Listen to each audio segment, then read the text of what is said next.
You wanna believe what happened when my fiancée of 5 years FaceTimed me from a Miami rooftop party to casually announce she was temporarily opening our relationship while on her girls' trip. I'm a 34-year-old software engineer from Austin, and in the next 72 hours I sold her $9,000 engagement ring, canceled the venue deposit, and had her moved out before she even landed back at a US. She thought I'd cry and beg.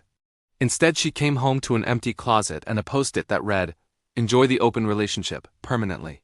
Keep reading," because what her maid of honor did next almost got me arrested. I'm Sam, 34, from Austin, Texas. Last June, Lucia, 32, was heading to South Beach with 4 college friends for a bachelorette weekend. Not hers. Her friend Lauren's. We'd been together since senior year at UT, engaged for 8 months, wedding booked at Ma Maison for next spring. I was totally fine with the trip.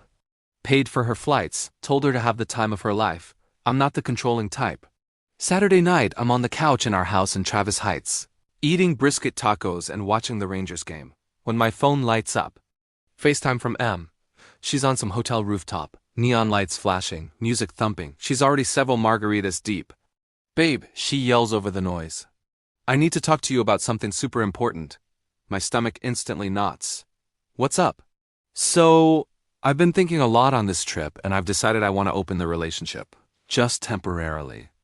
Like a hall pass thing while I'm here. It's Miami, everyone's doing it, and I don't want regrets before we get married." I literally paused the TV. "Come again?" "It's not a big deal, Sam. It's just physical. A phase. I love you, I'm wearing your ring, I'm coming home Tuesday and we'll close it again." I'm being honest instead of sneaking around. That's mature, right? Dead silence from me. She keeps talking. Lauren says tons of couples do this before the wedding. It's basically trendy now.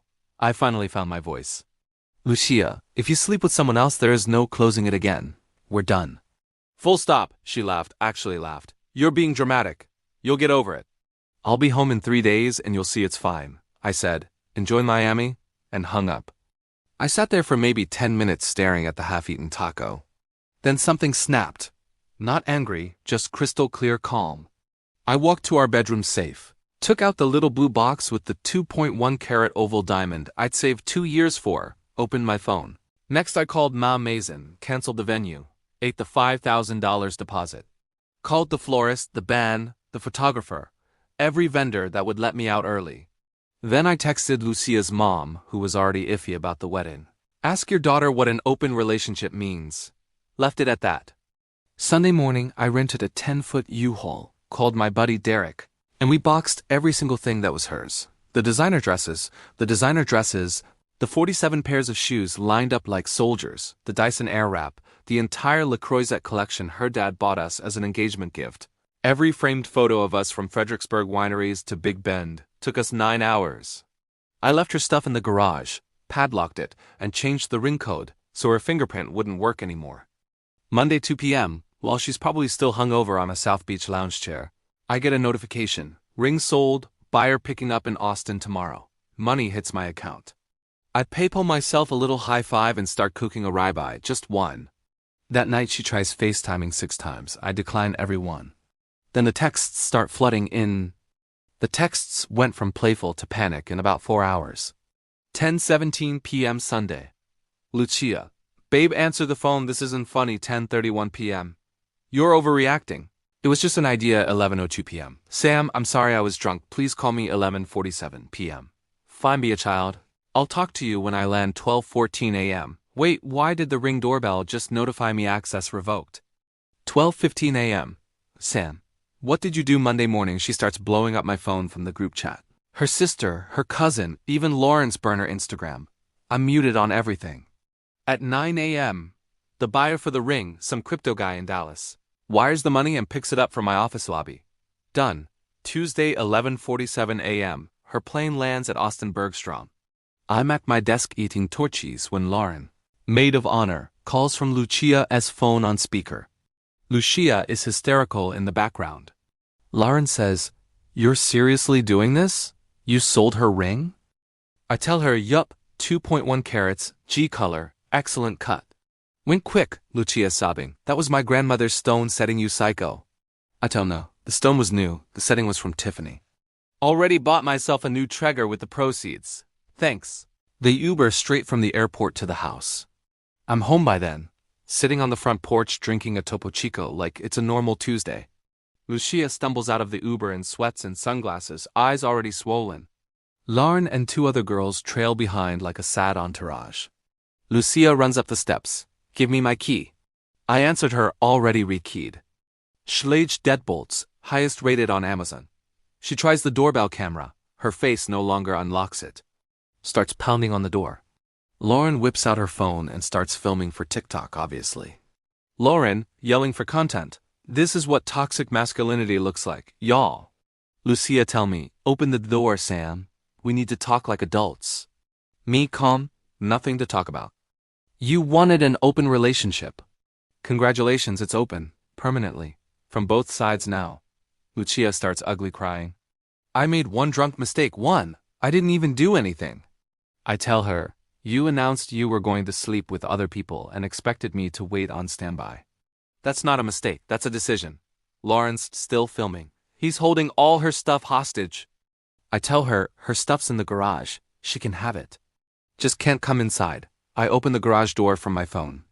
All her boxes are stacked like a Tetris game, labeled in Sharpie, shoes, clothes, makeup, wedding shit. Lucia sees the empty half of the closet through the interior door and just collapses on the driveway. That's when the cops show up.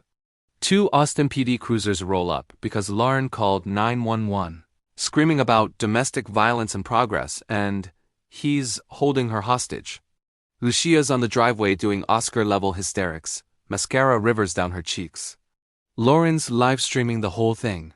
Y'all, my best friend is being abused in broad daylight. Officer Ramirez walks up, hand on holster out of habit. Ramirez, sir, we got a call about a disturbance and possible unlawful restraint. Me tell him, no restraint. Ex-fiancée showed up, wanted in the house. I said no, her stuff's right there. I point to the garage. Lucia jumps up. He sold my engagement ring.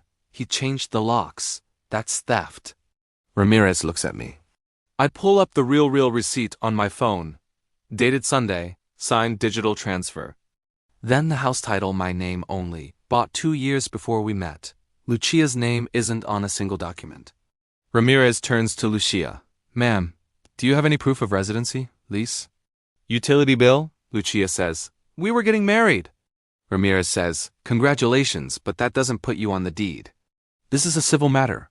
You need to take your property and leave. Lauren's still filming, yelling police brutality.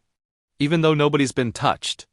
Second officer tells her to stop recording in their faces or she'd be asked to leave. Lucia is now screaming that I emotionally abused her for years, and this is revenge for setting boundaries. Ramirez just sighs, hands me his card, tells the girls to load the U-Haul someone apparently called for them, and leaves. They take every box. Last thing Lucia grabs is the wedding planner binder we spent months on. She looks me dead in the eyes and rips it in half right there on the lawn. Petals and fabric swatches everywhere like confetti at a funeral.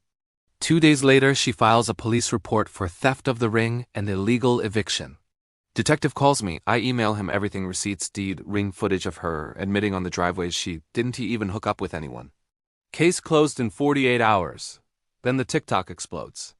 Lauren's video hits 2.3 million views.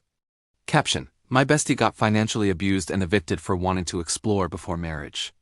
Comments are brutal, half call Lucia a cheater, half call me a monster. I never post. My sister does. Screenshots of Lucia's texts from Miami bragging about some DJ named Mateo. Video dies. Lucia moves into Lauren's 1-bedroom in East Austin. 3 weeks later, Lauren kicks her out for never paying rent and sleeping with the guy I liked.